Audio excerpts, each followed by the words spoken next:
Ahora más que nunca, las finanzas personales, las tendencias de consumo, el rumbo de los sectores productivos y todo lo que debes saber sobre la economía del país son una obligación. La República, el primer diario económico, empresarial y financiero de Colombia. Suscríbase ya en larepublica.co o al 018 51 0051 opción 11. La República.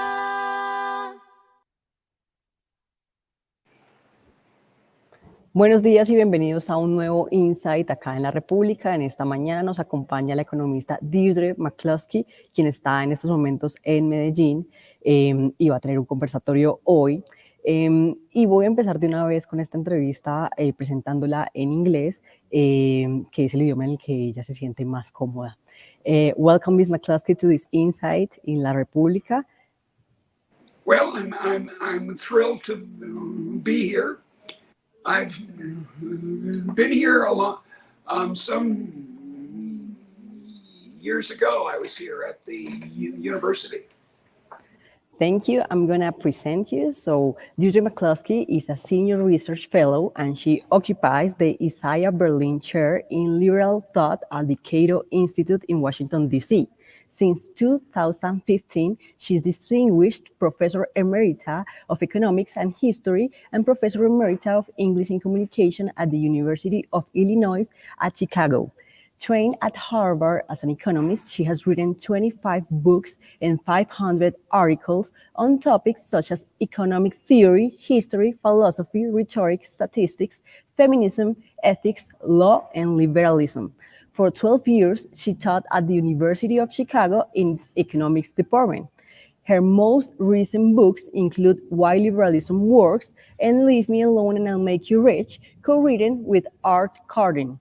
In her trilogy on the bourgeois era, she argues that ideas, more than capital or institutions, enrich the world, highlighting the importance of liberalism and innovism in economic and social development. So we're going to start with the questions right now. The first one is, 2 years have passed since the first leftist government in Colombia. What can you analyze about the economic model of the Petro government? Well, I'm very concerned about this turn to the left, which of course has happened in other parts of Latin America. I'm hoping that the Argentinian case shows that the smart way to run an economy is to leave people alone. Yeah. To allow people equality of permission, as I call it. That is, take away the control by the state. You posed some questions about the paternalistic state. This government not only created new subsidies, but also intends to protect almost 2 million people with a pension that will come from a solidarity pillar of other pensions. Do you think does this work? Well, as the Argentinians have shown for a long time, I think it's true of lots of other countries, you can't really subsidize everyone by taxing everyone. Mm-hmm. This doesn't make any sense. I tax you to give me some advantage, a subsidy in my work or when I'm old, a pension, and then you get in it. Then we change roles. And it's like moving money from one pocket to another. The smart thing to do, and what has again and again shown that it works and makes people well off, is for the government to be modest. It's just not very plausible that some official in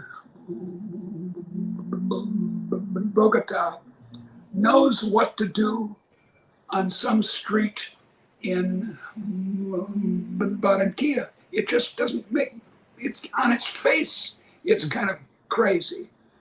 So, as was shown in Hong Kong after the Second World War, and then in Singapore, South Korea, Ireland in the last 30 years or so, and then in the longer term, in England and France and the United States from the 1700s on, if you leave people alone and allow them to work, you get amazing innovation. You That's believe what to call capitalism innovism. we're going to talk more about it. You believe that one of the ways to lift people out of poverty is with capitalism, which you better call innovism. The poverty rates, which will be known today here in Colombia, are still high, and the government we have is left-wing, as we said before. Are we condemned to be poor as long as we have left-wing governments? Yes, and as long as you have right-wing governments too. it's the wings that are the problem. It's the left and the right, and indeed the middle along the ordinary spectrum, as we call it. Mm-hmm. All of politics along that spectrum argues that large government is a good idea. It's only we I always stutter on my favorite word.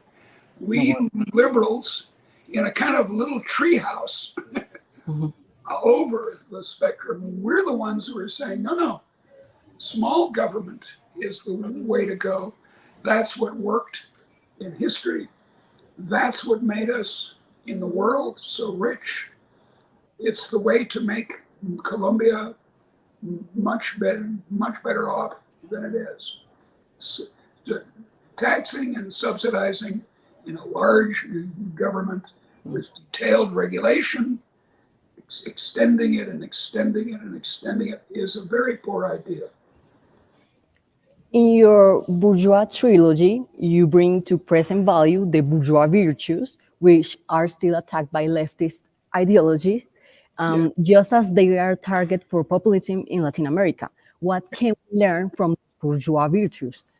Well, you have to be kind of careful here, because my argument is not the argument that Max Weber, the great sociologist and historian of a century ago, argued. He said that there was a change in the mentality of the middle class, the bourgeoisie, that they became more oriented towards saving and hard work and so forth. That's not my argument. My argument is that the rest of society stopped hating the middle class, stopped hating the merchants and manufacturers. And that was the great movement in the early 19th century to allow people, as the English say, to have a go, to have this equality of permission that I speak of. And it's so it's not quite, how can I say this? It's the acceptance of middle class values. That's what caused the modern world. Do you think the rich should pay more taxes, and why? They already pay most of the taxes. A very large share, well over 50%, on the order of 80% of the taxes, say, in my own country, in income tax, are paid by the top 10%.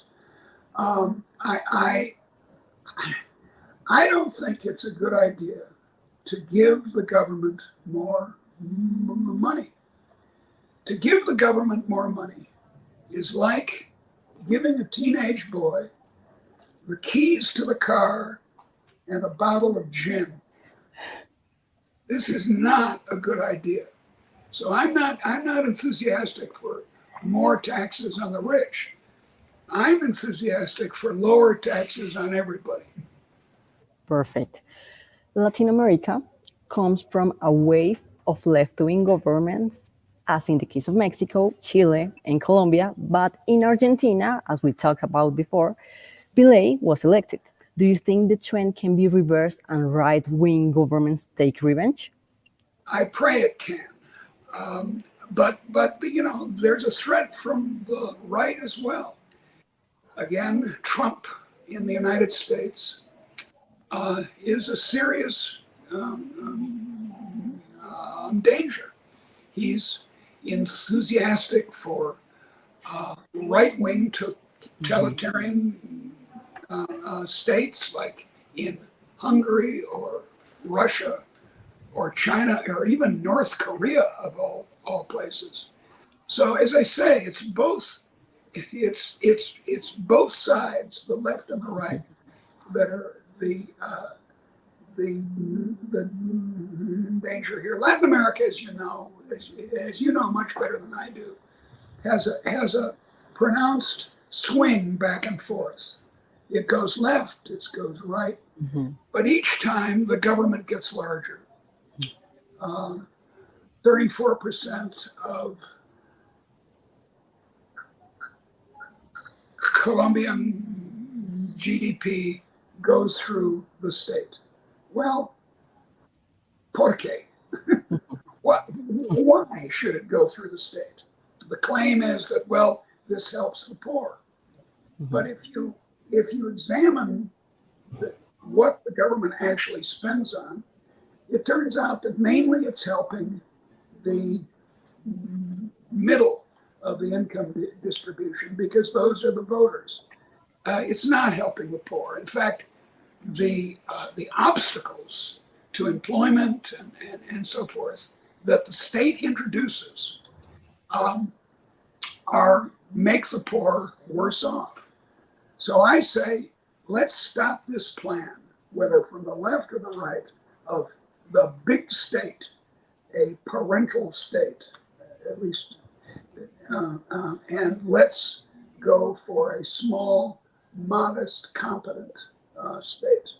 I'm by no means an anarchist. I believe we do need states, but they need to be humble. They need to be modest instead of this arrogant, I know what's good for you. It's a bad parent. Do you think that's why socialism failed in countries like Venezuela or Cuba? Yeah, absolutely. It certainly failed. I was in Cuba in 2001, and the music was wonderful, and the painting was great, and the baseball was excellent. But outside of those spheres, it was terrible. I mean, look,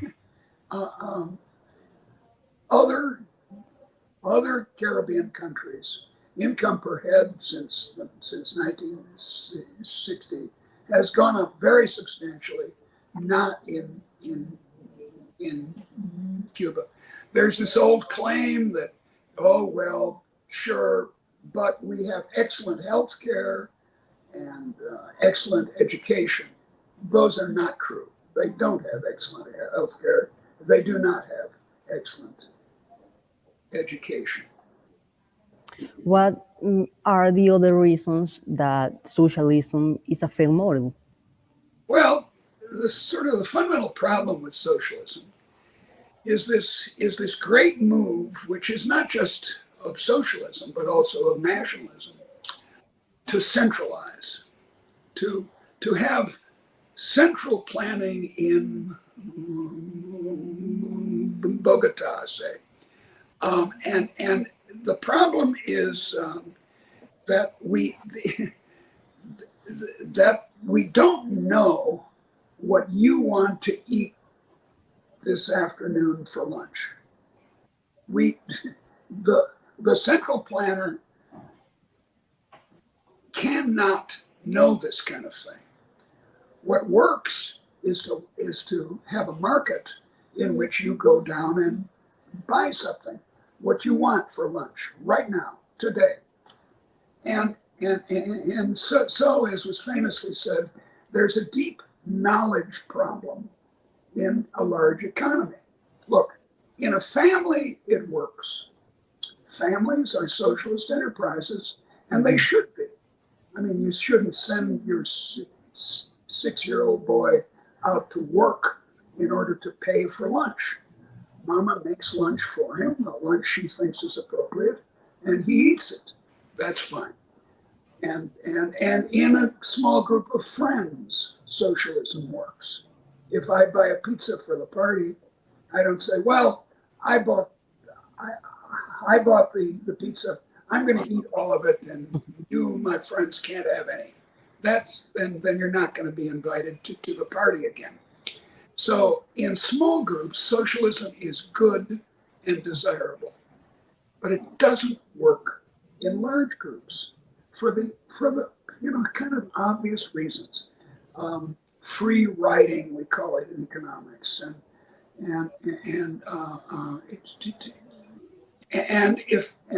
if you pay the brain surgeon and the street sweeper the same amount, which is the ideal of socialism, and works in a family or among friends, then you get too many street sweepers and not enough brain surgeons. So there are two levels that we've got to distinguish: the small group and then the nation. And the nation should be run by what has been called spontaneous orders, mainly. There's no one in charge of the Spanish language, and yet the Spanish language evolves and works just fine without central control. The same is true of the economy. In the large, in the small, socialism; in the large, innovism. Why do you think capitalism concentrates some criticism that leads some countries to turn to the left? Well, people use the model of the family and say, well, look, here are some poor people. I can see them on the hills and the favelas. Let's help them. Let's bring them into the family of the nation. This is a very powerful idea. You see it in Sweden in a famous speech in 1928, which set the tone for Sweden for many, many years afterwards, to make a national home. So you make the nation into a sweet society of friends. Well, as I said, it doesn't work. And of course, the problem is that both from the left and the right, the bigger the government and the more power it has, the more temptation there is to help my friends. You're bad. I'm going to help my friends. Or if you criticize me, I call the police on you. This happened in a very shocking way in Turkey, which 10 years ago was a free country, and very quickly has become basically authoritarian. All the newspapers have been closed. Tens of thousands of people have been fired, dismissed from the universities for having opinions against Erdogan. So, we have a choice. If we try this large government, because we think, well, things have to be organized, we've got to have 5,000 regulations for apple orchards and things like that. We got to subsidize poor people. The poor people need money. Let's give them housing and so on. The problem with that is that it gets corrupted. Either it gets corrupted for the selfish interest of of our rulers, or it gets misused in various ways, and again for the interest of the regime to keep the government in power. That's what's happened in Venezuela, which once was a free country and is now, as you pointed out, a socialist government on the order of Cuba. You have said before that you agree with the closing of the central bank in Argentina. Do you Yes. think that that figure should be eliminated in all countries? Yes. Why should the government have a monopoly of money? My friend and colleague Milton Friedman thought it should, but his son, David Friedman, who's also a friend of mine, I agree with David, it's not so much he agrees with me, that there shouldn't be a monopoly run by the state on money. Why does there have to be? We've had episodes in history, long episodes, very successful, of free banking. It works perfectly well. If people believe in you, I mean you, and then your checks, your promises to pay will circulate as money. All societies have some sort of money. It doesn't have to be in coins or in paper. It can be in cowrie shells or something else. And there's no justification, no more than there is for the making of, I don't know, steel, for there to be a monopoly by the government. And of course, the problem, as we saw when speaking about socialism, is the socialization of money. Having a central bank which has a monopoly is a tremendous temptation to corruption in all the senses of that word. And of course, the biggest corruption that keeps happening over and over and over again, people don't seem to ever learn, is that it's very convenient for the government to use its monopoly to not have to tax anyone. So instead of taxing people or borrowing for that matter, it simply prints more currency. And those are the three ways the government can get control over resources, at least over resources. And this one way, namely printing more money, causes inflation. Inflation is not caused by the greed of merchants or by by scarcities in COVID or something like that. It's caused by issuing more currency. In the US, Donald Trump's favoritism is growing, especially after the attack. What do you think of his economic policies? Well, it's a mix, and I feel the same way about Biden. Some of Biden's policies are good, some of them are bad. Some of Trump's policies of the deregulation sort are good. But the trouble is that his form of deregulation is often itself corrupt. And by this, I mean directly financially corrupt. He, in his first term, one of the first things he did was enact, or not even enact, not through Congress, but imposed tariffs on foreign steel. And the reason he did that is that his Secretary of Commerce had worked for many years for steel companies. This is why Donald Trump did this. And I'm not just afraid, I know that the much of the deregulation that Trump will do will be in favor of this group or that group, his friends, his rich friends. Whereas I think what we ought to do is what we in the treehouse over the spectrum want, which is not to have any tariffs at all. Argentina, to go back to this example, is one of the most protected countries in the world. It's got tariffs on everything, very high. And our proposal is to eliminate all of them. And here's the point, to allow you equality of permission to buy where you want. It's consumer sovereignty that's at issue here, not tariffs to help this group, subsidies to help that group. Finally, and this is a hard question because of the left-wing government we have here in Colombia, what would be the economic advice for president? Well, I would urge my friends on the left. I was once a socialist. I was kind of a gentle Trotskyist, if you can feature that. And I finally got over it.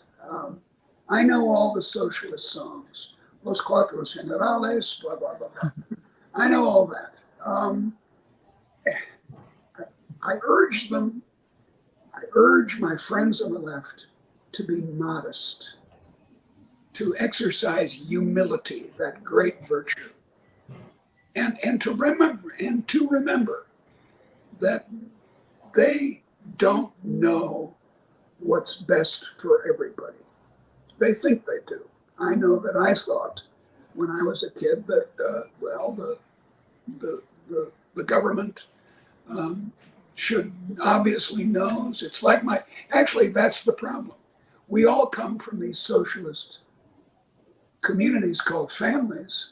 And when we're young, we think, well, mommy and daddy took care of me before and they knew what to do. We should go on with the same analogy. So I urge my friends on the left, and I have lots of friends on the left, to be modest, please. Well, with this advice, we're gonna finish this interview. Thank you so much, Ms. McCloskey, for being with us today.